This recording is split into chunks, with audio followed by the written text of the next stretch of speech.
So what's up guys, no, mga paps, no. So nandito tayo ngayon sa may Toyota Service Road. Yan. Kung nakikita nyo, daming sasakyan. Yan. Ayan yung mga nagpapaayos. Ayan doon sa loob. Nakikita nyo doon sa loob. Tapos itong parcel na to bibigay na rin to mga paps sa gwardiya dahil bayad na to.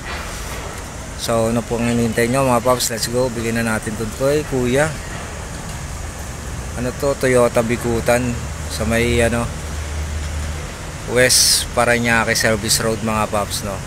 Yan. So pagbayad na, bibigay na lang natin to sa may guard. Tapos kukunin niyo na lang to mamaya yung item na to para makuha niya to mamaya mga paps, no. So yun mga paps, ano pang hinihintay natin? Bigyan na natin to kay Kuya Guard. Let's go.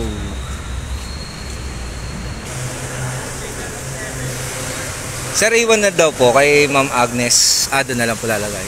So dito na lang daw natin lalagay mga paps, no. Yan, sa may guard.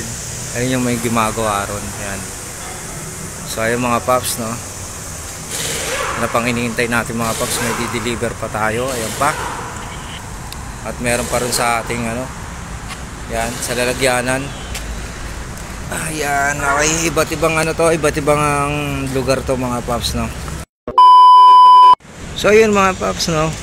Iba-ibang lugar to mga paps. May Happy Glen Loop. Yan yung mga sari-sari na yan. Compound, interior. Yan, service road din.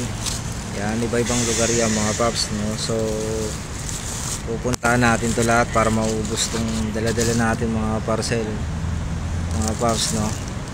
Yan, yung iba may bayad, yung iba walang bayad. Yan, i-check ko lagi kung may bayad o wala para hindi tayo mag-short sa sa pera, no, mga paps, no. So yung mga paps, no, alis na tayo dito sa may Toyota Service Road. Yan. So ano pa hinihintay nyo mga paps? Let's go. Yo!